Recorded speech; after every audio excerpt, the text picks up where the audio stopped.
चलो स्टार्ट करते हैं। तो बैठ जाओ यार आप लोग भी, सर हमको फर्क नहीं पड़ रहा। ठीक है, हाँ हम ही को डिस्टर्ब होगा, बैठ जाओ। ठीक है, तो कल हम लोग बात कर रहे थे centre of mass for discrete particle system. Discrete particle system मतलब क्या होता है कि उसके जो कंस्टिट्यूएंट है वो अलग अलग आपको दिख रहे हैं। आज हम लोग बात करेंगे centre of mass for continuous particle system. Continuous जैसे रॉड या ये चौक, इसमें इसके जो कंस्टिट्यूएंट पार्टिकल हैं वो तो दिख नहीं रहे। हाँ, माइक्रोस्कोपिक लेवल पे जाओगे तो सब अलग, फिर तो सब एटम से बना हुआ है ना, और उनके बीच में स्पेस होता।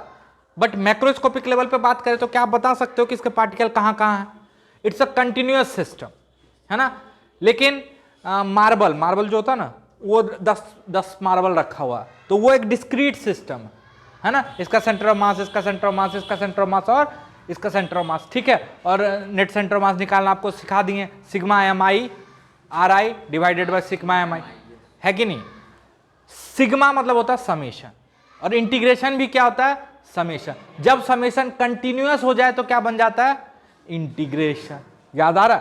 तो मान लो एक कंटिन्यूअस बॉडी, इसमें पार्टिकल नहीं है, ये एक कंटिन्यूअस बॉडी है। क्या है, कंटिन्यूअस बॉडी है, और इसका सेंटर ऑफ मास बताना। क्या बताना, सेंटर ऑफ मास का लोकेशन। कोई दिक्कत? ये आपका x है, ये आपका y।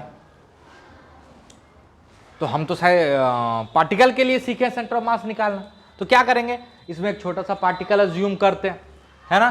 छोटा सा पार्टिकल अज्यूम करते हैं डीएम मास का। कितने मास का, डीएम मास का। इस छोटे से पार्टिकल का पोजीशन क्या है, मान लो आर है। क्या है, आर है ना। ऐसा ही बहुत सारा छोटा छोटा पार्टिकल होगा और उनका पोजीशन वेक्टर आर होगा, r1 r2 r2 and so on, है कि नहीं। तो जो इसके सेंटर ऑफ मास का कोऑर्डिनेट होगा आरसीएम, वो क्या होगा, ध्यान से देखना। वहां सिग्मा होता था, यहां कंटिन्यूअस है तो क्या हो जाएगा, इंटीग्रेशन mi ri, और ये समेशन है ना, सम कर दिए सबको, divided by total mass integration DM, खत्म। आई होप समझ में आ गया हो। डीएम नहीं, डीएम एक छोटा सा एलिमेंट लिए इसमें, है ना, क्योंकि हमको किसका पता, डिस्क्रीट पार्टिकल्स का सिस्टम है तो उसका सेंटर ऑफ मास निकालना आता है। तो क्या करते हैं, इसमें छोटा सा एलिमेंट लिए डीएम, है ना। इसका लोकेशन क्या है, आर। इसी तरह ढेर सारा होगा, अरे होगा ना, mi ri करते हो ना, तो यहां पे इस डीएम के लिए क्या लिखो, डीएम आर। इसी तरह बाकी सबके लिए लिखोगे d m r d m r d m r, और उनको जोड़ोगे। जोड़ने का मतलब integration divided by total mass, integration. सब डीएम को जोड़ दोगे तो क्या मिल जाएगा, टोटल मास। अरे सब डीएम को जोड़ दोगे तो क्या मिल जाएगा, टोटल मास। समझ में आ गया। कंटिन्यूअस मतलब जिसके पार्टिकल आपको अलग अलग नहीं दिख रहा। जैसे पानी मेरे लिए कंटिन्यूअस है ना, बालू डिस्क्रीट है क्योंकि उसके पार्टिकल अलग अलग है ना। ये रॉड कंटिन्यूअस है मैक्रोस्कोपिक लेवल पे। माइक्रोस्कोपिक लेवल पे तो सब डिसकंटिन्यूअस है ना, एटम से बना हुआ, और एटम्स के बीच में गैप होता है काफी है ना। अरे पढ़े हो ना एटॉमिक स्ट्रक्चर, उसमें most of the part of atom is empty, पढ़े हो कि नहीं। किसका एक्सपेरिमेंट था, रदरफोर्ड का एक्सपेरिमेंट है कि नहीं है, गोल्ड फॉइल एक्सपेरिमेंट। हाँ चल, पैसा जमा कर देना केमिस्ट्री का, ठीक। चल आगे बात करें। चल, इसमें सबसे पहले आपको दिखा होगा रॉड। क्या था, एक रॉड, यूनिफॉर्म रॉड है ना, जिसका सेंटर ऑफ मास बताना। तो बचपन वाला जो बुद्धि होता है उससे भी बता सकते हो कि बीच में होगा सेंटर ऑफ मास। तो किसी भी जो सिमेट्रिकल ज्योमेट्रिकल फिगर होता है जो बिल्कुल एक जैसा हो, आपको जैसे यूनिफॉर्म जैसा जो आपको दिखता हो, जैसे रॉड है तो उसका उसके सेंटर पे होगा, स्फेयर है तो उसके सेंटर पे होगा, है कि नहीं। बट हम उसको मैथमेटिकली निकालने की कोशिश अब कर रहे हैं, कोई दिक्कत। चलो, तो एक रॉड है मान लो, ठीक है, ये लिख के आए हो आप, इसलिए पूरा ध्यान इधर देने का, ठीक है। रॉड यूनिफॉर्म है। कैसा रॉड है, यूनिफॉर्म मतलब हर छोटे से एलिमेंट में मास क्या है, बराबर, है ना। तो इसका जो डेंसिटी होगा, इसका मान लो मास m है, लेंथ l है, मास m है, लेंथ l है, तो पर यूनिट लेंथ जो इसका मास होगा वो होगा m/l। और लीनियर मास डेंसिटी, इसका थिकनेस कितना है, नेग्लिजिबल। थिकनेस क्या है, नेग्लिजिबल। सारा का सारा मास कहां डिस्ट्रीब्यूटेड है, लेंथ पे। बता चुके थे ना, लीनियर मास डेंसिटी की बात कर रहे थे, अरे है ना। अच्छा, अगर आप समझदार हो तो एक चीज तो बता सकते हो कि इसका सेंटर ऑफ मास होगा इसी रॉड पे। ये सर आपके दिमाग में कैसे आया, तो देखो मान लो इसी को एक्स एक्सिस मान ले और इसको वाई एक्सिस, तो हर छोटे से पार्टिकल का, हर मास का वाई कोऑर्डिनेट क्या है, 0। तो ऑब्वियसली सेंटर ऑफ मास का वाई कोऑर्डिनेट भी क्या हो जाएगा, 0, है ना। तो इसी को x मान लेते हैं, क्या मान लेते हैं, x, और इसको y। तो y तो ऐसे ही 0 होने वाला है ना। अब क्या करेंगे कि एक छोटा सा एलिमेंट लेंगे, ये कंटिन्यूअस सिस्टम है, तो ऐसा करते हैं यहां से x दूरी पे जाके एक छोटा सा टुकड़ा काटते हैं dx लेंथ का। कितने लेंथ का, अच्छा इस dx का दूरी कितना है, x। अब बोलोगे सर इसका तो x है, इसका तो x प्लस dx होगा, वो तो बहुत छोटा है, अरे है ना। चल, तो उससे भी बेहतर होगा कि ये हमेशा माना करो कि x बीच में है ना, थोड़ा इधर छूटेगा थोड़ा इधर ऐड हो जाएगा, है कि नहीं, कोई दिक्कत। चल, तो x दूरी पे जाके हम एक dx का छोटा सा एलिमेंट कंसीडर किए, उस छोटे से एलिमेंट का जो छोटा सा मास होगा वो लैम्डा dx होगा। ये कैसे होगा सर, तो यूनिट लेंथ का मास लैम्डा है तो dx लेंथ का मास लैम्डा dx होगा, अरे होगा। चल, xcm, x coordinate multiplied by mass plus x coordinate multiplied by mass plus x coordinate multiplied by mass, मतलब x coordinate multiplied by mass का समेशन, और कंटिन्यूअस में समेशन क्या हो जाता है, इंटीग्रेशन। तो इस एलिमेंट का x कोऑर्डिनेट क्या है, x, और इसका मास क्या है, लैम्डा dx। अभी xcm नहीं लिखे हैं, ये तो ऊपर वाला टर्म हुआ, डिवाइडेड बाय dm का समेशन, मतलब इंटीग्रेशन dm, अरे है ना। तो dm का इंटीग्रेशन यानी लैम्डा dx। चलो अब मैथ्स के तरफ से सोचो, ये फिजिक्स हो गया खत्म। अगर आप मैथ्स के तरफ से सोचो तो यहां पे वेरिएबल क्या है,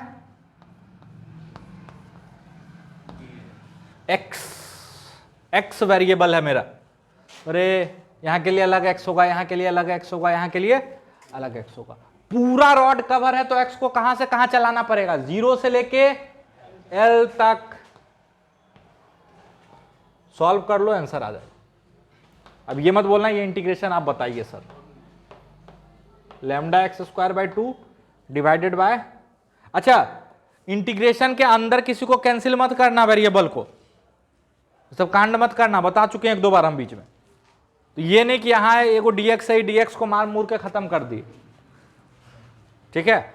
चलो ये हो जाएगा, कितना हो जाएगा, एक्स स्क्वायर बाय 2 लिमिट 0 से l, और ये हो जाएगा लैम्डा x लिमिट 0 से l। लैम्डा कांस्टेंट है ना, तो लैम्डा को मार सकते हो, ये हो जाएगा l square by 2 divided by l, तो l बाय 2, यानी यहां से l बाय 2 पे इसका सेंटर ऑफ मास होगा, यानी रॉड के बीचों बीच में होगा, रॉड के बीचों बीच में। रट मत लेना, ये यूनिफॉर्म रॉड है इसलिए बीचों बीच में आ गया। अगर नॉन यूनिफॉर्म रॉड हो जाएगा, नॉन यूनिफॉर्म मतलब यहां पे मास कम है, मास बढ़ रहा, तो उसका सेंटर मास बीच से थोड़ा इधर शिफ्टेड होगा, जिधर ज्यादा मास है ना, वो सवाल में करेंगे। तो रटने का नहीं, हाँ यूनिफॉर्म रॉड है तो बीच में होगा। समझ में आया, समझ में आया पक्का, तो जल्दी से नोट करो।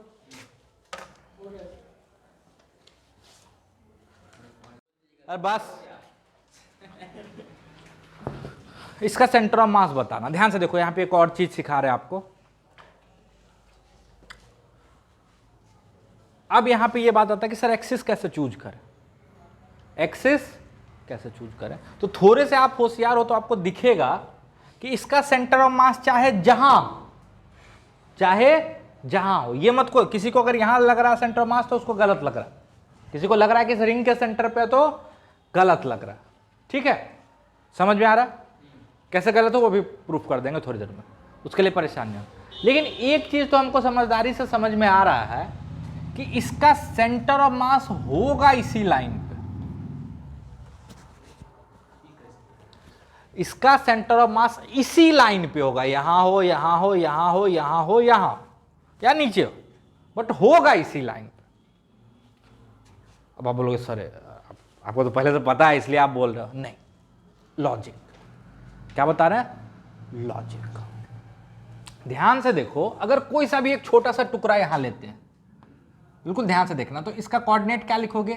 x1, y1 मान लो लिखोगे, और बिल्कुल ऐसा ही टुकड़ा यहां अवेलेबल है ना, तो इसका कोऑर्डिनेट क्या होगा? x1, y1। अरे होता है, पता ना? चला, XCM क्या होता है? Sigma mi xi by sigma mi। अब आप बोलोगे सर यहां तो इंटीग्रेशन होता, अबे इंटीग्रेशन भी तो समेशन ही है, इंटीग्रेशन भी तो समेशन ही है। हाँ सर, ध्यान से देखो, जब आप इसके x कोऑर्डिनेट वाले के लिए कैलकुलेट करोगे XCM, तो mi xi और एक आएगा माइनस mi xi, अरे आएगा। उसी तरह हर टुकड़े के लिए m2 x2 तो माइनस m2 x2 अवेलेबल है, और सब का सब टर्म जुड़ के क्या हो जाएगा? 0। यानी अगर ऐसे हम एक्सिस चूज करते हैं कि ये मेरा x और ये y हो जाए, तो मेरे सेंटर ऑफ मास का x कोऑर्डिनेट क्या आ जाएगा? 0। मतलब मेरा सेंटर ऑफ मास पक्का कहां लाई कर रहा होगा? y एक्सिस पे, है ना। इसको बोलते हैं एक्सिस ऑफ सिमेट्री। इसके अबाउट जैसा इधर है वैसा ही इधर है, तो सेंटर ऑफ मास अगर यूनिफॉर्म चीज है, कैसा है? यूनिफॉर्म। हाँ, अब इधर भारी भारी होता और इधर हल्का हल्का होता, तब नहीं कर सकते थे, है ना। यूनिफॉर्मली अगर मास डिस्ट्रीब्यूटेड है तो 100% बोल सकते हैं कि centre of mass axis of symmetry पे लाई करेगा। नहीं समझ में? अरे आया, कोऑर्डिनेट्स को थोड़ा सा अच्छे से विजुलाइज करो ना, समझ में आ जाएगा। अभी 0 प्रूफ भी कर देंगे मैथमेटिकली भी, बिना ऐसे सोचे भी हम 0 प्रूफ करके दिखा देंगे, उसके लिए नहीं परेशान होना। बट क्या ये लॉजिक समझ में आए? तो जब भी कुछ सिमेट्रिकल चीज दिखे ना, तो एक्सिस ऑफ सिमेट्री जरूर ड्रॉ कर दो। मोस्ट प्रोबेबली उसका सेंटर मास वहीं लाइक कर रहा होगा, अगर यूनिफॉर्म है तो, है ना। और कई बार तो देखना ये ऐसे ऐसे ऐसे आंसर निकालता है। ये जो है ना एक्सिस ऑफ सिमेट्री, बहुत सारा फिगर जो आपको लगेगा बहुत टफ है, आंसर समझ में आया? पक्का ये चीज समझ में आया? अरे नहीं आया? आ गया ना। चलो अब इसको सॉल्व करते हैं कि इसका सेंटर मास है कहां पे। ठीक है, इसका सेंटर मास है कहां पे? इसको हम एक्स एक्सिस बोल रहे हैं, इसको वाई एक्सिस बोल रहे हैं। ठीक है, अरे ठीक है। अच्छा, एलिमेंट लेना है, यहां पे आपको एलिमेंट लेना भी सीखना है। अच्छा ध्यान से देखो, x दूरी पे जाके कैसा एलिमेंट लेते थे? dx का, है ना। इसमें ऐसा करना बेहतर नहीं लग रहा। क्या बेहतर हमको लग रहा है? ध्यान से देखना, चीजें थोड़ा सा एंगुलरली डिस्ट्रीब्यूटेड है, एंगल पे डिस्ट्रीब्यूटेड है ना। जैसे जैसे घूम रहे हो वैसे वैसे डिस्ट्रीब्यूशन है ना। ये आप धीरे धीरे सोच पाओगे, उसके लिए परेशान नहीं होना, लेकिन सीखना। तो यहां पे जनरली हम लोग क्या करते हैं कि ऐसा करते हैं कि यहां से थीटा एंगल पे चले गए और डी थीटा का एलिमेंट काट लिए। कितना का? D theta. ये छोटा सा एंगल कितना है? डी थीटा, बहुत छोटा सा। ठीक है, थीटा पे जाके डी थीटा का टुकड़ा काट लिया। ठीक है। अच्छा, इस टुकड़े का लेंथ क्या होगा? इसका लेंथ मान लो dl, ये मेरे हिसाब से हो जाएगा आर डी थीटा। पहली बार नहीं कर रहे हैं, ये पहली बार नहीं कर रहे, याद है रिंग वाला टेंशन निकाले थे। आर डी थीटा यानी इसका लेंथ क्या है? Are d theta. अच्छा मान लो इस पे जो टोटल मास है वो कैसे डिस्ट्रीब्यूटेड है? यूनिफॉर्मली डिस्ट्रीब्यूटेड है। तो मास डिस्ट्रीब्यूशन हम मान लेते हैं लैम्डा। मास डिस्ट्रीब्यूशन को क्या मान लेते हैं? लैम्डा। और लैम्डा का वैल्यू क्या हो जाएगा, तो लैम्डा का वैल्यू हो जाएगा सर m/πr। ये क्या लिखती है सर, अरे मास बटे टोटल लेंथ, हे भगवान, अरे हाँ ना बोल। लेकिन लैम्डा एक कांस्टेंट टर्म है ना, कोई वेरिएशन है क्या उसमें, नहीं, हर जगह लैम्डा सेम। अच्छा यहां से हमको क्या मिल गया, एक छोटा सा टुकड़ा मिल गया रिंग का। इस छोटे से टुकड़े का जो छोटा सा मास होगा वो क्या होगा, लैम्डा dl। अरे होगा lambda linear mass density multiplied by length, होगा लैम्डा dl। हाँ जी, 2D नहीं है, कहाँ 2D है, ये इसमें मास नहीं है, रिंग है, रिंग 2D ऑब्जेक्ट है मेरे हिसाब से। तो ये एक लाइन पे मास है पूरा का पूरा, 1D 2D से मतलब नहीं है। मास लाइन पे डिस्ट्रीब्यूटेड है कि सरफेस पे डिस्ट्रीब्यूटेड है, आप उसकी मोटाई की बात कर रहे हो, नेग्लिजिबल थिकनेस, जैसे रॉड में, तो फिर रॉड में क्यों नहीं पूछा, रॉड में भी तो कुछ मोटाई रही होगी, बट उसके नेग्लिजिबल का मतलब क्या होता है कि लेंथ जो रॉड का, मान लो 2 मीटर का रॉड है और उसका डाया कितना है 10 मिलीमीटर, तो हम क्या बोल सकते हैं कि मास किस पे डिस्ट्रीब्यूटेड है, लाइन पे। उसी तरह ये रिंग पतला सा रिंग है ना, थीन रिंग लिखा होगा एचसी वर्मा में शायद, थीन रिंग लिखा है, सेमी सर्कुलर रिंग लिखा हुआ सिंपली, है ना। तो रिंग लिखे मतलब पतला, मोटाई बहुत मायने नहीं रख रहा, ये समझ में आया, ठीक है, अच्छा डाउट है इनका, उनका डाउट समझ में आया। उनका डाउट है कि सर इसका तो मोटाई भी होगा, तो फिर उस अनुसार तो वॉल्यूम हो जाएगा, अगर आप मोटाई ले रहे हो तो वॉल्यूम हो जाएगा, तो फिर वहां पे हम लोग वॉल्यूम मास डेंसिटी डिफाइन करेंगे, उसकी जरूरत नहीं, एकदम पतला सा, समझ में। अच्छा हाँ, लैम्डा आर डी थीटा, ठीक है। वैसे आगे हम आपको ये भी दिखा देंगे कि अगर ये मोटा भी है तो लीनियर मास डेंसिटी डिफाइन कर सकते हैं, है ना। हम मान के चलेंगे कि हर जगह थिकनेस सेम है ना, तो हर छोटे से जो लेंथ पे क्या मास का डिस्ट्रीब्यूशन है, हम थिकनेस का भूल जाते हैं, लेंथ पे क्या डिस्ट्रीब्यूशन हम उसमें इंटरेस्टेड है, तो उससे भी होता है ना। चार्ज में भी करके दिखाएंगे, ठीक है, उसके लिए परेशान नहीं होना, बट अभी हम आपको उधर फंसाना नहीं चाह रहे, मेरा चाह रहा है कि ध्यान आपका किसी और चीज़ पर है, ठीक है। तो अभी ये मान लो कि बिल्कुल पतला, कोई दिक्कत, चलेगा। अच्छा अब ये जो छोटा सा मास है, इसका जो सेंटर मास निकालना है, उसके लिए पहले इसका एक्स कोऑर्डिनेट वाई कोऑर्डिनेट तो पता होना चाहिए, या पोजीशन वेक्टर पता होना चाहिए, तो कोऑर्डिनेट्स के टर्म में ही बात कर लेते हैं। मेरे हिसाब से जो इसका एक्स कोऑर्डिनेट होगा वो होगा आर कॉस थीटा, इस छोटे से एलिमेंट का एक्स कोऑर्डिनेट क्या होगा, आर कॉस थीटा, और इस छोटे से एलिमेंट का y coordinate r sine theta.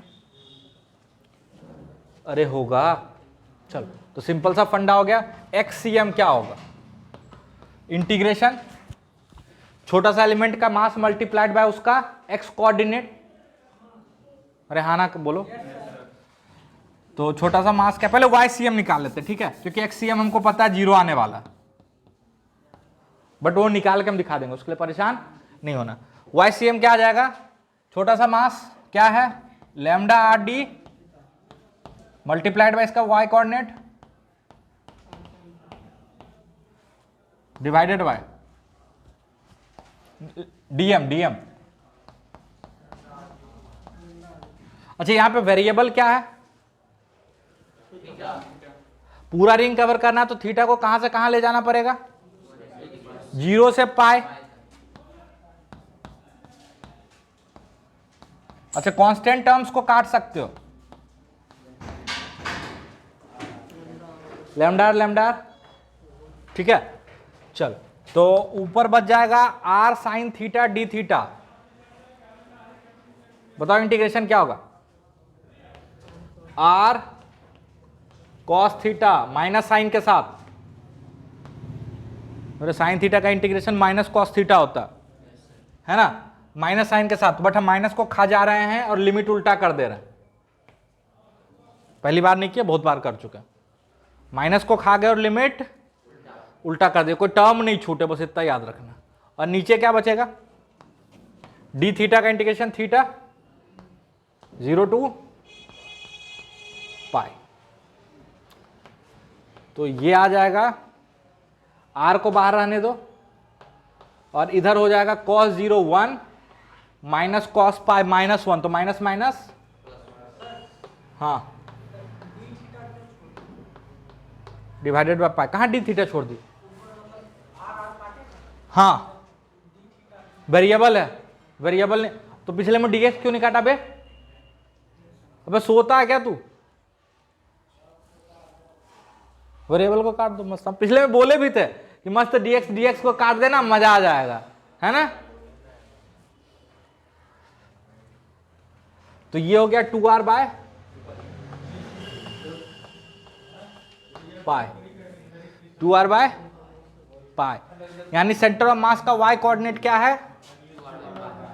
2r by pi. x coordinate क्या है? 0। x कोऑर्डिनेट क्या है? 0। अच्छा, 2r बाय पाई है और r बाय 2 है, दो टर्म हम आपको लिख रहे हैं, 2r बाय पाई और एक टर्म है r बाय 2। बड़ा कौन है ये बताओ, सोच के बताओ, बड़ा कौन है? अबे पाई का वैल्यू होता है 3.14, तो ये 3.14 और ये 4, 3.14 और ये 4, समझ में आया? तो बड़ा कौन है? ये 4 है, तो ये बड़ा है ना, मतलब ये बेसिकली r बाय 2 जो होगा ना यहां सेंटर, इससे थोड़ा सा ऊपर होगा सेंटर ऑफ मास, समझ में आया? अरे ये r है ना, तो इसका बीच वाला होगा r बाय 2, r बाय 2 से थोड़ा बड़ा है, ठीक है? और ये याद रह जाए तो कोई बुराई नहीं है। 2r by pi standard result है सेमी सर्कुलर रिंग के सेंटर ऑफ मास के लिए, समझ में आया? पक्का? एक्स कोऑर्डिनेट खुद से निकाल के देखो और देखो 0 आ रहा है कि नहीं, मैथमेटिकली बिल्कुल सोचो, मैथमेटिकली देखो। ये सवाल करने से पहले एक और सवाल ऐसे ही करते हैं, ठीक है? ऐसे फ्री में, एक रॉड है, इसका लेंथ L है और मास M है, और एक दूसरा रॉड है बिल्कुल ऐसे ही, दोनों का टिप ऊपर वाला हेड मिल रहा है, ठीक है? एकदम पैरेलली रखा हुआ, ठीक है? इसका लेंथ L है और मास 2m है। तो बताओ इस सिस्टम का सेंटर ऑफ मास कहां पे होगा? इस सिस्टम का सेंटर ऑफ मास कहां पे होगा? जल्दी से ट्राई करो तो। इस सिस्टम का सेंटर ऑफ मास कहां पे होगा? वो जो यूनिफॉर्म सेमी सर्कुलर रिंग है उससे पहले ये करना, सॉरी सेमी सर्कुलर डिस्क है ना, डिस्क मतलब समझते हो, थाली को आधा काट दो, थाली होता है डिस्क, उसको बीच से काट दो, मतलब अब की बार मास कहां डिस्ट्रीब्यूटेड है? सरफेस पे। कहां है? सरफेस पे, है ना? बट उससे पहले ये बनाओ। अब एक जो गधा बच्चा होगा वो क्या करेगा पता है? एक्सिस लेगा, एलिमेंट लेगा छोटा छोटा, सॉल्व करेगा। हम कैसे इसको सॉल्व करेंगे वो सुनो। हम बोलेंगे कि देखो, for the calculation of centre of mass body can be replaced by its centre of मास, है ना? और हमको centre of mass discrete particle का आता है, डिस्क्रीट बॉडी का तो अभी नहीं सीखे। तो ऐसा करते हैं ना, इसका सेंटर ऑफ मास कहां पे होगा?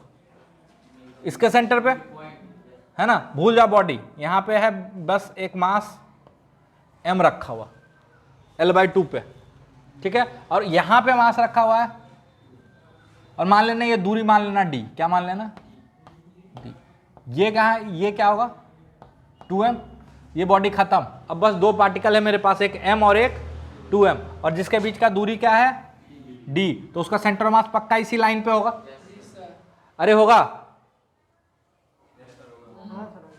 होगा, और यहां से नजदीक होगा कितना? d/3 होगा, और इधर से 2d/3 होगा मेरे हिसाब से। सॉल्व करो। और नहीं समझ में आ रहा है, इसको 0,0 ले लो गधा, इसको d,0 ले लो। ऐसे कल ही सिखाए थे इनवर्स रेशियो में डिवाइड करता, तो वो भी अगर गणित आपको आता है तो उससे कर सकते हो। ये दूरी मान लेना x1 और ये दूरी x2, है ना। तो पहला इक्वेशन आएगा x1 प्लस x2 बराबर d। ये कहां से आ गया सर? अब जोड़ने पे टोटल d है ना, ठीक है। और दूसरा इक्वेशन यहां से आ जाएगा x1 बटे x2 बराबर 2m बटे m। दोनों को सॉल्व करो, आंसर आ जाएगा। और थोड़ा सा रेशियो और प्रोपोर्शन आपका फास्ट है तो उससे भी आंसर आप डायरेक्ट लिख सकते हो, है ना। रेशियो और प्रोपोर्शन फास्ट है तो उससे भी आंसर लिखा जा सकता है। कैसे लिखा जाता पता है किसी को? कौन बताए? हम देखो x1 ऐसे लिखा जाएगा, x1 बटा x2, x1 बटा x2 बराबर हो जाएगा 2:1 ना, सॉरी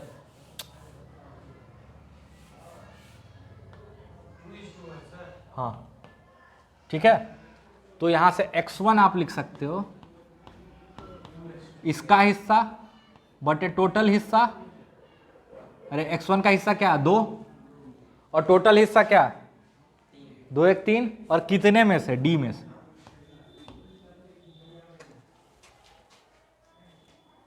खत्म।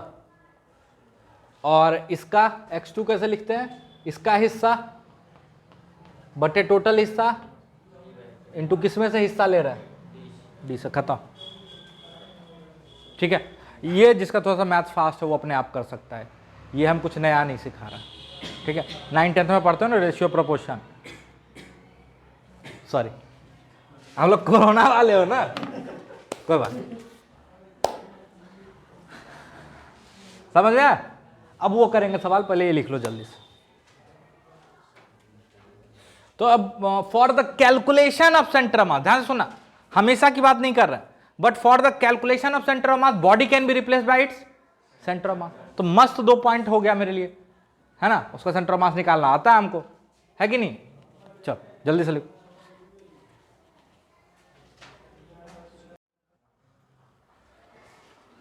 देखो सेमी सर्कुलर डिस्क की बात करें, डिस्क मतलब क्या हो गया? मास कहाँ डिस्ट्रीब्यूटेड है? पूरे सरफेस पे, है ना।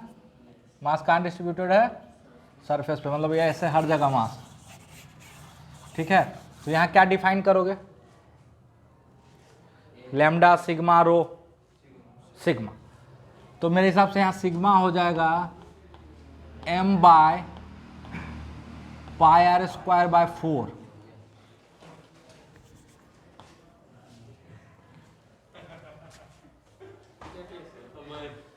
अरे m टोटल मास, डिस्क का मास m है, और उसका एरिया कितना टोटल? पाई आर स्क्वायर पूरा का होता था। समझ में?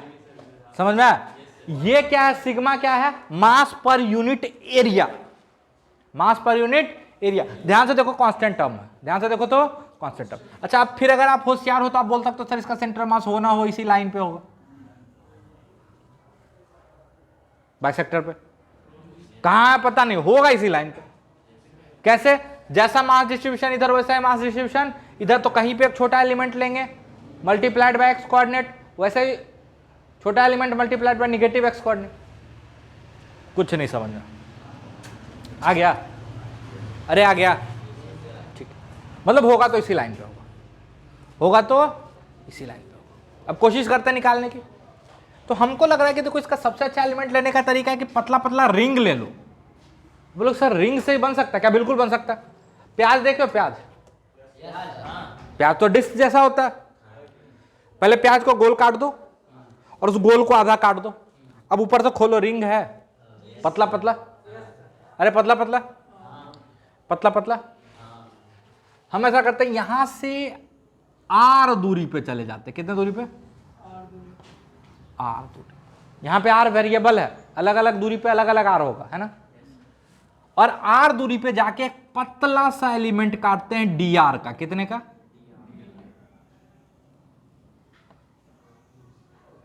ये बहुत पतला है ना, ठीक है। इतना पतला बना दें कि माइक्रोस्कोप से देखना पड़े,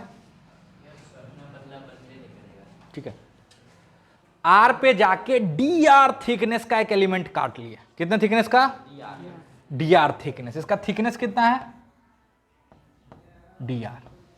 अच्छा, ये एक पॉइंट मास है कि एक बॉडी है? बॉडी है, ये पॉइंट मास नहीं है, तो एलिमेंट है पूरा। अरे है ना? हाँ, तो ये पॉइंट मास नहीं है, क्या है? एक बॉडी है। ठीक है, कोई दिक्कत? बंद करो जल्दी से। ध्यान से सोचना, इस छोटे से रिंग का, इस पतले से रिंग का मास क्या होगा? तो मेरे हिसाब से मास इसके एरिया पे डिस्ट्रीब्यूटेड है। अगर इसका एरिया मिल गया तो उसको सिग्मा से मल्टीप्लाई कर देंगे तो क्या निकल जाएगा? मास। अच्छा, इसका एरिया निकालना थोड़ा सा ट्रिकी है, ध्यान से सुनना। अगर आप ध्यान से सोचो तो इसका लेंथ क्या है? इसका 2 पाई आर का आधा, यानी पाया। अरे पेरीमीटर निकालना आता है? हम बात सिर्फ इसकी कर रहे हैं,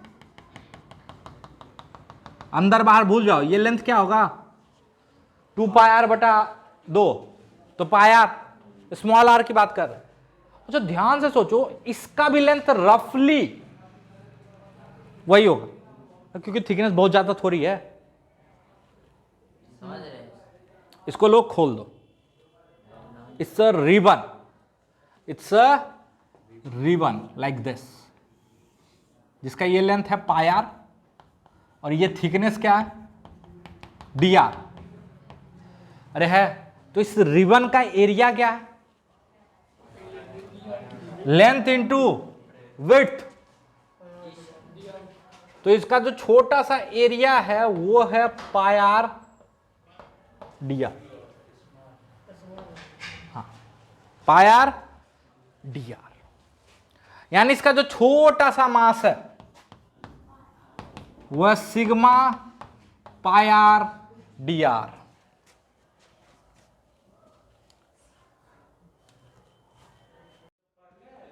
पाई आर,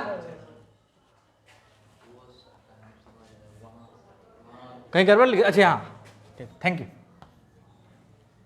कोई दिक्कत? अरे कोई दिक्कत? चलो, पाई आर डी आर, ठीक है। चल, छोटा सा मास निकल गया।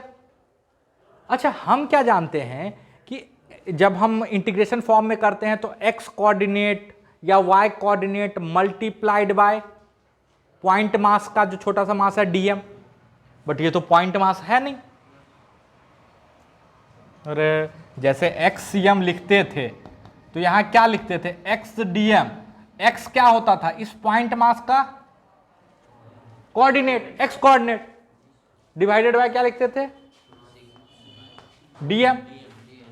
है तो ये कंटिन्यूअस, लगाना तो इंटीग्रेशन ही पड़ेगा। तो ये कैसे काम करेगा? यहां तो डीएम, चलो डीएम आ गया, इसका मास आ गया, कोऑर्डिनेट कौन सा लिखोगे? तो तुरंत अभी वही फंडा फिर से काम में लेंगे। For the calculation of centre of mass, body can be replaced by its centre of मास। कुछ नहीं समझ में आया? अरे for the calculation of centre of mass, body can be replaced by its centre of मास। अच्छा, यहां पे y कोऑर्डिनेट, हम y में ही काम कर रहे हैं, r बेसिकली y को ही रिप्रेजेंट कर रहा है। नहीं मर्जी है तो आप r के जगह पे y लिख दो, चलेगा। अरे है ना? कोई दिक्कत? चलो, अच्छा इसका क्या मतलब है? इसका ये मतलब है कि अगर हम इसके y से cm की बात करें, ध्यान से सुनना, तो हम लिखेंगे integration dm, dm dm dm dm dm, है ना ये। और इस dm का कोऑर्डिनेट कैसे लिखेंगे? तो ये dm एक रिंग है। क्या है? रिंग। और रिंग को किससे रिप्लेस कर देंगे? उसके सेंटर ऑफ मास से। Because for the calculation of centre of mass, body can be replaced by it's. अच्छा सर, अभी तुरंत सीखे हैं कि रिंग का सेंटर ऑफ मास, अगर r रेडियस का रिंग है तो उसका सेंटर ऑफ मास कहां होता है? 2r बाय पाई पे। तो स्मॉल r रेडियस का, तो यहां से कितना ऊपर होगा उसका centre of mass? 2r by पाई। ये क्या है? ये वो कोऑर्डिनेट है जब इस बॉडी को हटा के सिर्फ उसके सेंटर ऑफ मास से काम चला रहे हैं। अरे है ना। अच्छा, इस पॉइंट मास का मास कितना है? Sigma pi r d are. D are. अरे है ना, तो मस्त यहां लिखो वाई सी एम बराबर डी एम, या इसका वाई कोऑर्डिनेट क्या लिखोगे? वाई कोऑर्डिनेट आर लिखोगे कि 2r बाय पाई लिखोगे? 2r बाय पाई। यहां पे थोड़ा सा आपको सावधान रहना है ना, क्योंकि ये बॉडी है ना। अरे बॉडी है ना, और यहां पे हम क्या लिखते हैं? इस डीएम का एक्स कोऑर्डिनेट। तो सर इस डीएम का एक्स कोऑर्डिनेट या वाई कोऑर्डिनेट क्या लिखेंगे? तो बोलेंगे देखो इस डीएम को हटा के एक पॉइंट मास ले आओ। सर वो पॉइंट मास कहां पे होगा? तो उसके सेंटर ऑफ मास पे। अरे for the calculation of centre of mass at least body can be replaced by its centre of मास। अभी तुरंत करवाए थे एक सवाल, इसीलिए इससे जस्ट पहले याद है, वहां पे रॉड को किससे रिप्लेस कर दिए? उसका सेंटर ऑफ मास। तो यहां पे इस रिंग को किससे रिप्लेस कर सकते हैं? इसके सेंटर ऑफ मास से। और इसका सेंटर ऑफ मास कहां पे होता है? बीच में नहीं होता, अभी तुरंत निकाल लेते। 2r बाय पाई पे होता, तो यहां पे लिखेंगे 2r by pi into DM D R divided by sigma pi r d are. अच्छा, अगर पूरा डिस्क कवर करना है तो इस आर को कहां से कहां वेरी कराना होगा? 0 से कैपिटल आर। अरे 0 से कैपिटल आर तक में हर साइज का रिंग ले लो तो क्या ये पूरा डिस्क कवर हो जाएगा? तो 0 से कैपिटल आर, 0 से कैपिटल आर। और यहां पे मरेगा क्या क्या हम बताते हैं। पाई मर जाएगा, सिग्मा मर जाएगा, क्योंकि ये कांस्टेंट टर्म है। पाई मर सकता है, सिग्मा मर सकता है, बाकी कुछ नहीं काटने का। स्मॉल आर वेरिएबल है ना, वेरिएबल इंटीग्रेशन से बाहर नहीं होता, क्या बाहर निकाल के काट दिए, है ना। समझ में आया? तो ये हो जाएगा आर स्क्वायर डी आर, तो आर क्यूब बाय 3। नहीं समझ में आया?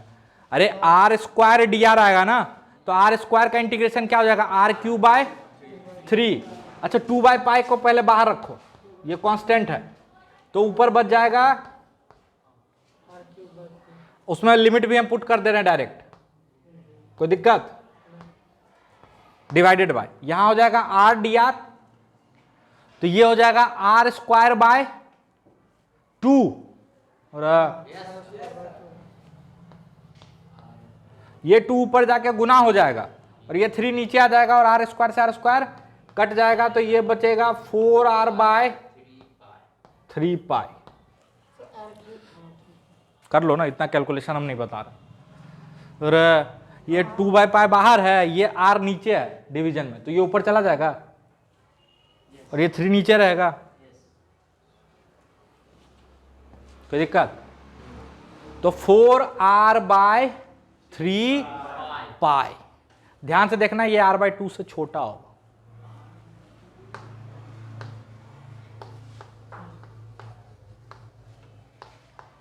ये 9 पॉइंट समथिंग समथिंग है,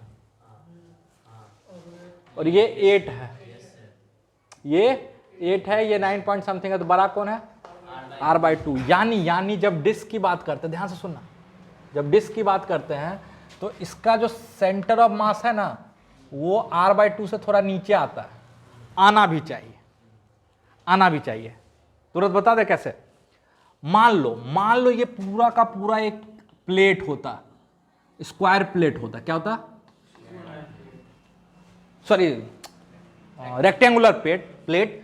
तो इसका सेंटर में, अच्छा ये तो बीच में होता ही, इसी लाइन पे होता, लाइन ऑफ सिमेट्री पे। और कहां होता? बीच में होता। अगर ये लेंथ r होता तो ये r बाई 2 पे होता। लेकिन ध्यान से देखो, इस प्लेट से ये डिस्क कैसे बना होगा? यहां से और यहां से मास हटा दिए होंगे, तो ज्यादा मास नीचे है कि ऊपर? नीचे, तो सेंटर मास ज्यादा मास की तरफ शिफ्ट होता है। समझ में आया? तो ये आप पहले भी बता सकते थे कि सेंटर मास r बाई 2 से नीचे हो। कहां होगा उसके लिए कैलकुलेशन चाहिए। नहीं समझ में आया? सब लॉजिकल एक्सप्लेनेशन समझ में आया? और ये पूरा का पूरा जो शेप है, अगर इसको एक रेक्टेंगल बनाए हम दे, जिसका लेंथ r है और इधर 2r है, तो पक्का बीचों बीच होगा सेंटर ऑफ मास, और यहां होगा सिमेट्री से बता सकते हैं, r/2 पे होगा ना।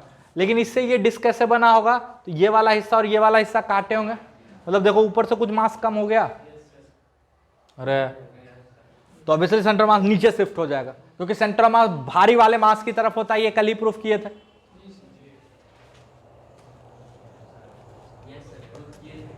अरे किए थे तो बस अगला सवाल करो। ये ऐसे एक आर्क है, क्या है, आर्क,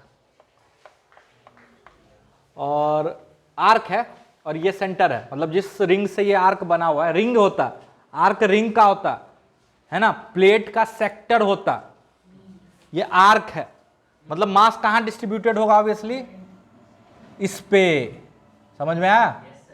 मान लो मास डेंसिटी लैम्डा है और यूनिफॉर्म है, लैम्डा है और यूनिफॉर्म है, ये रेडियस क्या है, आर है, और ये एंगल मान लो अल्फा, तो इसका सेंटर ऑफ मास कहां पे होगा, ट्राई करो जल्दी से, इसका सेंटर ऑफ मास कहां पे होगा, खुद से ट्राई करो। अगर ये याद कर लिए तो सेमी सर्कल, फुल सर्कल सबका हो जाएगा, है ना, ये बिल्कुल जनरल केस हो गया। क्यों, अल्फा चेंज करते जाएंगे, अल्फा को 180 कर देंगे तो क्या आ जाएगा, सेमी सर्कल, अल्फा को 90 कर देंगे तो क्या आ जाएगा, क्वार्टर सर्कल, अल्फा को 2 पाई कर देंगे,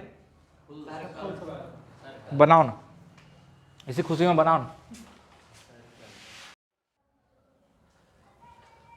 चलो ये होमवर्क है, देखो centre of mass for hemispherical shell मतलब कटोरा, हेमिस्फेरिकल सेल क्या हुआ, कटोरा, centre of mass solid hemisphere, आधा लड्डू, आधा लड्डू, लड्डू अंदर तक फिल होता है, काट दो, हो गया हेमिस्फेरिकल, सॉरी वो हो गया सॉलिड हेमिस्फेयर, ठीक है।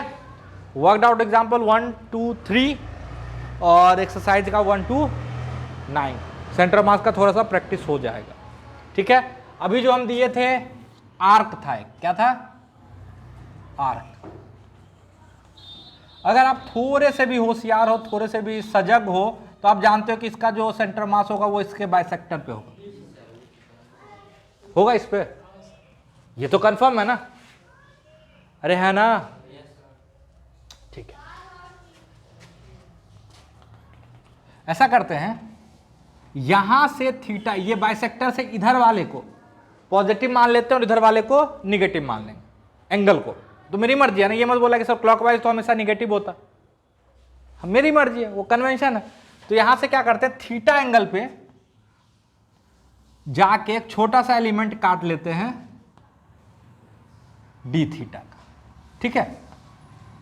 यहां से थीटा एंगल पे जाके एक छोटा सा एलिमेंट काटते हैं डी थीटा का, तो इसका लेंथ हो जाएगा आर डी थीटा, तो इसका मास हो जाएगा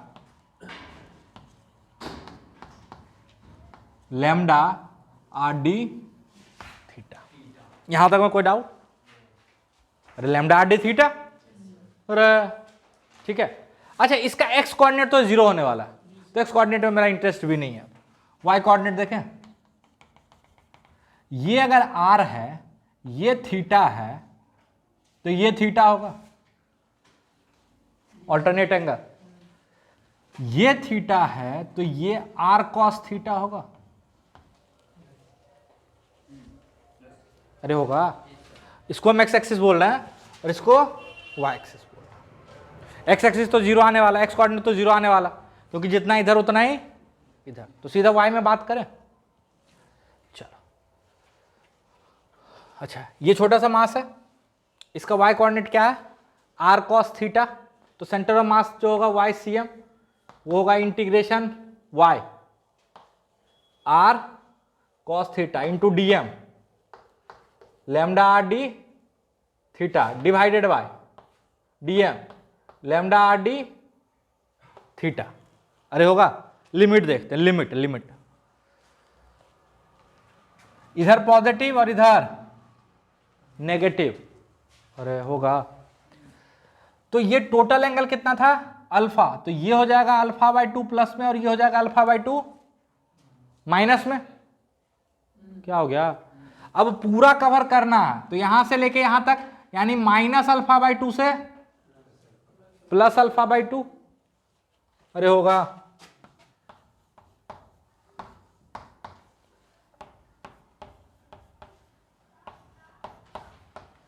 लैम्डा आर काट सकते हैं, ठीक है। वाई सी एम क्या आ जाएगा, कॉस थीटा का इंटीग्रेशन साइन थीटा हो जाएगा, अरे हो जाएगा। तो आर साइन में पहले अपर लिमिट, तो sine alpha by 2 minus sine minus alpha by 2, तो वो प्लस हो जाएगा फिर से, तो ये हो जाएगा 2 साइन अल्फा बाय 2। अच्छा ये बाय 2 अलग नहीं है कि ये 2 से उस 2 को काट देना, उसके अंदर है अल्फा बाई 2, आर्गुमेंट है साइन का, समझ में आया। डिवाइडेड बाय डी थीटा का हो जाएगा थीटा, तो इसमें पुट करोगे alpha by 2 minus minus alpha by 2, तो ये क्या हो जाएगा हैं 2 अल्फा बाय 2, 2 से कैंसिल कर सकते हो, अरे हो जाएगा। तो वाई सी एम क्या आ गया, r sine alpha by 2 by alpha by 2। अरे हाँ ना बोलते जाना, चेक कर लें अभी तुरंत, किसके लिए,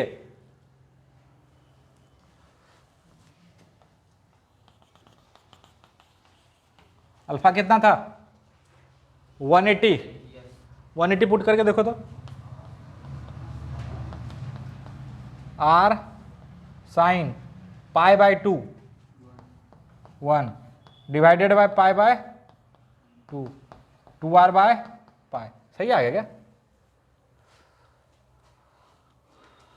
सही आ गया क्या, पूरा पूरा गोल कर दो तो बुद्धि से आपको पता होगा बिल्कुल सेंटर पे होगा, अरे होगा। तो यहां पे पुट करोगे 2 पाई by 2 pi sine pi 0, sine pi 0 यानी सेंटर। अब देखो है क्या कोई मास यहां पे, अरे रिंग तो वहां है, सेंटर ऑफ मास यहां आ रहा है, तो ये सोचना कि सेंटर ऑफ मास पे कोई मास होता है, गलत। सेंटर ऑफ मास पे सारा मास होता है, एकदम बकवास। क्या फिजिकल सिग्निफिकेंस, कुछ भी नहीं। क्या फिजिकल सिग्निफिकेंस, कुछ भी नहीं। समझ में आया, अरे समझ में आया पक्का, जल्दी से लिखो यहां तक। अब थोड़ा सा एप्लीकेशन पार्ट फिर से आज करते हैं, है ना।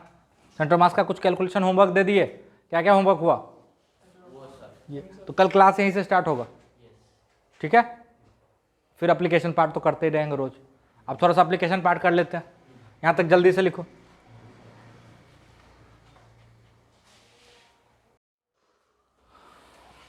चल, तो कल आया था हम पोजीशन वेक्टर पे बात कर रहे थे, सेंटर ऑफ मास का पोजीशन वेक्टर क्या था, एप्लीकेशन पार्ट पे आ रहा थोड़ा सा, ठीक है। ये आया था m1r1 plus m2r2 and so on divided by sigma M I. एक बार डिफ्रेंशिएट कर देते हैं। अच्छा, rate of change of position vector with respect to time क्या कहलाता है, वेलोसिटी वेक्टर, अरे होता है ना। तो वेलोसिटी ऑफ सेंटर ऑफ मास, यहां पे ये तो कांस्टेंट है, ये डिफरेंशिएट होगा, ये होगा, तो ये हो जाएगा m1 v1 plus m2 v2 plus m3 v3 and so on.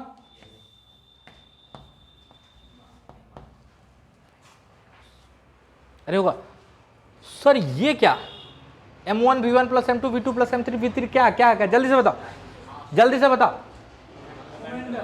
System का मोमेंटम है ये, कल बता चुके हैं, सिस्टम का मोमेंटम है, और ये सिस्टम का मास है। इसको इधर ले आओ, इसको इधर ले आओ, तो लिख सकते हैं मास of the system multiplied by velocity of centre of मास बराबर momentum of the system.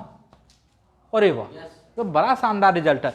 Just like momentum of a particle is equal to mass into velocity, momentum of the system is equal to mass into velocity of center of mass। कुछ नहीं समझ में, अरे है ना। अब बच्चा करता है गड़बड़। क्या करता है गड़बड़ बताएं, बच्चा क्या करता है गड़बड़, वो बोलता है अच्छा मोमेंटम हो गया मास of the system into velocity of centre of मास, हो गया ना। तो kinetic energy of the system जो होगा वो होगा half mass of the system velocity of centre of मास का होल स्क्वायर, जो कि गलत है। बोले ना हर जगह बॉडी को सेंटर ऑफ मास से रिप्लेस करोगे तो पंगा होगा। ठीक है, थोड़ा सा अगर समझना चाहते हो तो हम बोल देते हैं, बस बोल देते हैं, नहीं भी समझ में आया तो चलेगा। जब जब किसी भी फिजिकल क्वांटिटी का रिलेशन लीनियर हो, कैसा हो, लीनियर, किसके साथ, पोजीशन वेक्टर के साथ, तो सेंटर ऑफ मास से रिप्लेस हो जाएगा। जैसे यहां लीनियर रिलेशन है, v पे पावर कुछ नहीं है ना, तो यहां पे रिप्लेस हो रहा था, है ना। यहां पे देखो लीनियर रिलेशन नहीं है, इसलिए यहां पे रिप्लेस नहीं होता।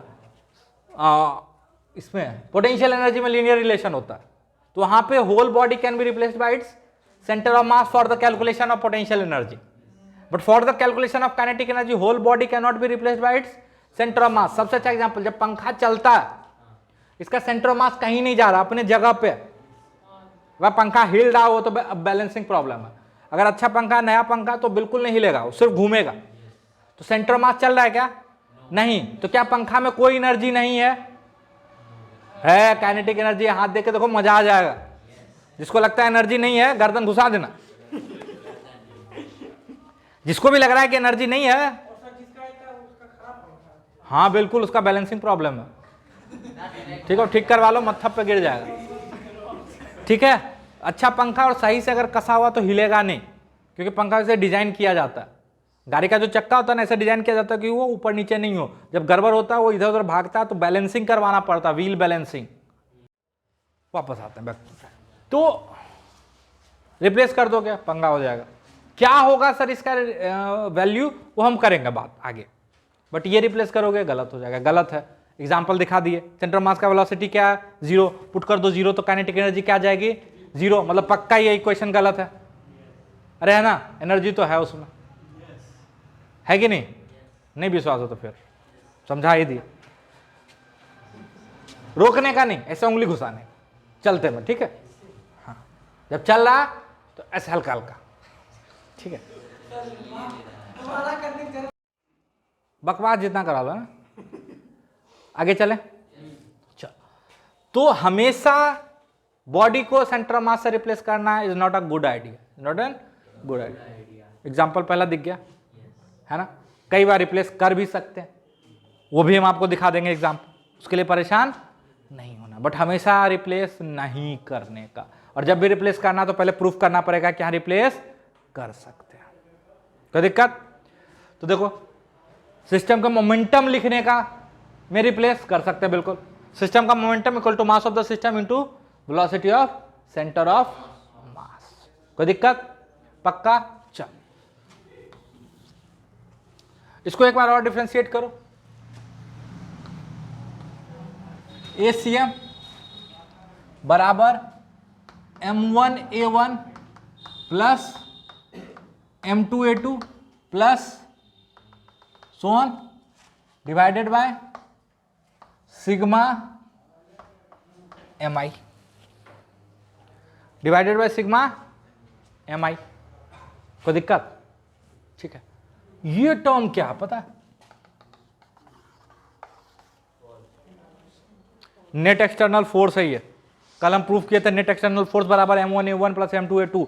और ये कैसे आया था, तो rate of change of momentum of the system था ये। अरे सिर्फ ऊपर वाले पार्ट की बात कर रहा है। दैट मीन्स अगर इसको इधर हम ले आए तो मेरे पास आ जाएगा नेट एक्सटर्नल फोर्स, ये वाला part on the system is equal to mass into acceleration of center of mass. Here comes the equation which is 50% of RBD, है ना। Net external force on the system equal to mass into acceleration of center of mass. सबसे important चीज, क्या इस equation में कहीं बताया गया है कि फोर्स कहां लगना चाहिए। Point of application of force का कोई मीनिंग नहीं है। बस सीधा सा फंडा ये जानो कि अगर सिस्टम पे नेट एक्सटर्नल फोर्स पता है तो उसके सेंटर ऑफ मास का एक्सेलरेशन भी पता है। समझ में आया, फोर्स कहां लग रहा है कोई मायने नहीं रखता। इंटरनल फोर्सेस क्या सिस्टम के सेंटर ऑफ मास के एक्सेलरेशन में कोई योगदान देता है? नहीं देता, वो मैथमेटिकली कैंसिल आउट हो जाता है। इंटरनल फोर्सेस गायब हो जाता? नहीं, होता है, फिजिकली वो होता है, तभी तो वर्क कर सकता है। अरे है ना, फिजिकली कैंसिल आउट नहीं होता, मैथमेटिकली कैंसिल आउट हो जाता है। समझ में आया? मैथमेटिकली बिल्कुल कैंसिल आउट हो जाता है। कहां ये फोर्स लग रहा है कोई मतलब, बस सिस्टम पे नेट एक्सटर्नल फोर्स पता है तो सिस्टम के सेंटर ऑफ मास का एक्सेलरेशन आपको पता है। अब बोलोगे सर ये इक्वेशन इतना अच्छा क्यों, मतलब इतना आप इस पे जोर क्यों दे रहे हो? क्योंकि रिजिड बॉडी डायनेमिक्स में क्या होगा ना, बॉडी चल भी रहा होगा और घूम भी रहा होगा, है ना। तो उसका जो जनरली ऐसा होगा कि जो चल रहा होगा ना वो बड़े प्यार से चल रहा होगा, ट्रांसलेशन कर रहा होगा, और उसके अबाउट बॉडी घूम रहा होगा। तो वहां पे दो मोशन हम अलग अलग पढ़ेंगे, अभी थोड़ा सा आइडिया देते हैं। एक तो सेंटर ऑफ मास का मोशन जो यहां से आएगा, और दूसरा सेंटर ऑफ मास के अबाउट रोटेशन जो नेक्स्ट चैप्टर में पढ़ेंगे, और दोनों को एक दूसरे के ऊपर सुपर इंपोज कर देंगे, चिपका देंगे, हमको नेट मोशन मिल जाएगा, जिसको हम लोग बोलते हैं कंबाइंड रोटेशन एंड ट्रांसलेशन। मतलब एक पहिया है जिसको ऐसा लुढ़का दो जमीन पे तो वो घूम भी रहा, चल भी रहा। ये फंडा क्लियर नहीं है, नहीं होगा। और ऐसे बच्चों को लगता है बाप कितना टफ हो जाएगा, कुछ नहीं है। सेंटर मास चल रहा और उसके अबाउट घूम रहा, रोटेशन में पढ़ लेंगे, दोनों को सुपर इंपोज कर दो, खत्म। समझ में आया? अरे समझ में आया पक्का? तो ये लिख लो, net external force on the system is equal to mass into acceleration of centre of mass. इसको ऐसे भी लिख सकते हैं, net external force on the system is equal to DP system, ये कल प्रूफ किए थे, by dt, and this is also equal to m dvcm by dt, अगर मास कांस्टेंट है। समझ में आ रहा? मास में कोई फर्क नहीं आ रहा है ना। इसको अभी मत करो अलग, क्योंकि बाद में फिर पंगा करेगा ये आप, ठीक है। इसको ऐसे ही रहने दो, d m v c m by d t. कोई दिक्कत? अरे सिंगल पार्टिकल जैसा कुछ कुछ बन रहा है क्या? अरे उसी से एनालॉजी है, मिल रहा है, मिलता जुलता है, तो लिख लो जल्दी से।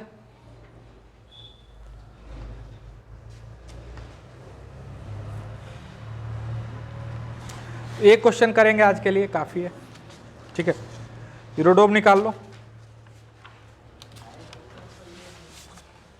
Question number 1.145, question number 1.145। कोई अब देखो, अगर सवाल देख के डर गए तो कोई कुछ नहीं कर सकता, बड़ा आसान सवाल है, प्यारा सा सवाल, ठीक है। एक चेन है, चेन में रस्सी बांध के फिर घुमा रहा है, ठीक है। चेन में रस्सी बांध के फिर घुमा रहा है और पूछ रहा है कि centre of gravity basically centre of मास है। अभी बस वही समझो, सेंटर ऑफ ग्रेविटी सेम है सेंटर ऑफ मास।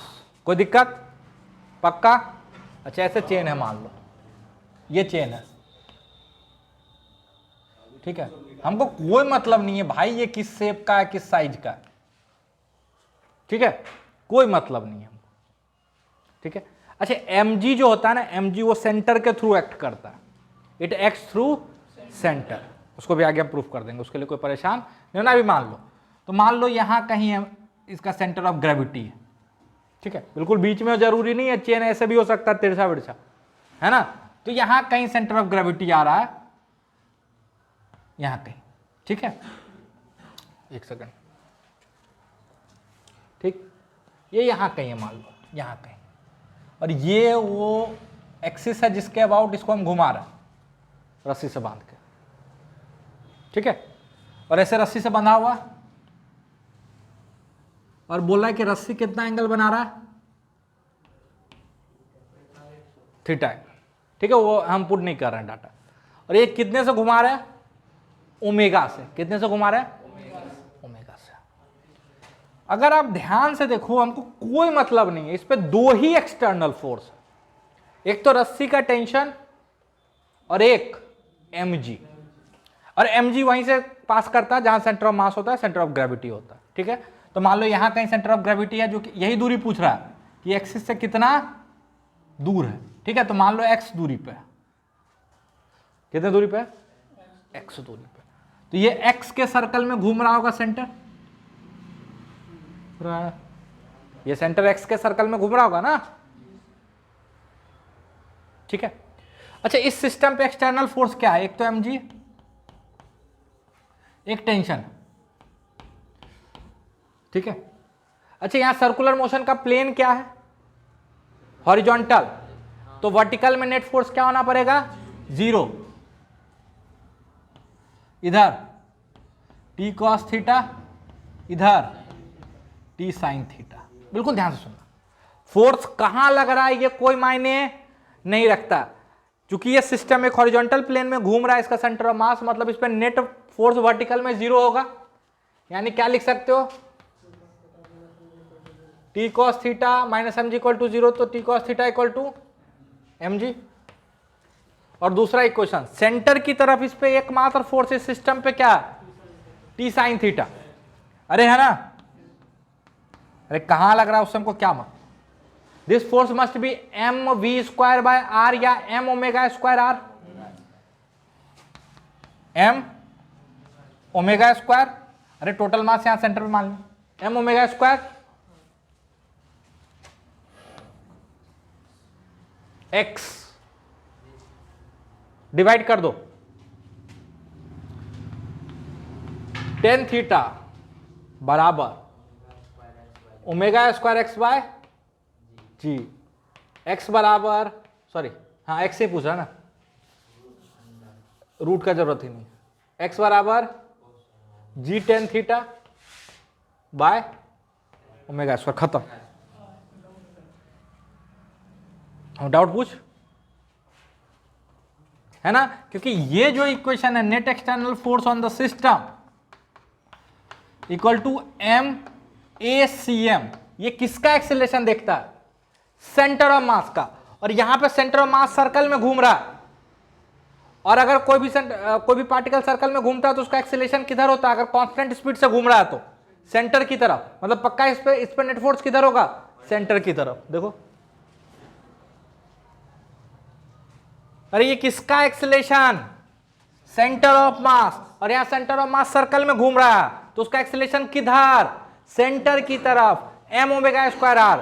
टेंजेंट की तरफ होता अगर ओमेगा भी चेंज हो रहा होता, बट वो तो है ही नहीं, तो मतलब नेट एक्सेलरेशन किधर है, सेंटर की तरफ, मतलब नेट फोर्स किधर होगा, सेंटर की तरफ। इसलिए देखो इसके परपेंडिकुलर 0 है, और जो सेंटर की तरफ फोर्स है वो एम ओमेगा स्क्वायर एक्स के बराबर है, खत्म। बहुत टफ क्वेश्चन था ना, 1.145 समझ में आया, बहुत इंपॉर्टेंट क्वेश्चन है। Net external force on the system equal to mass into acceleration, किसका, सेंटर ऑफ मास। कहां फोर्स लग रहा है कोई मतलब, समझ में आया, पक्का। चलो बाकी कल करें।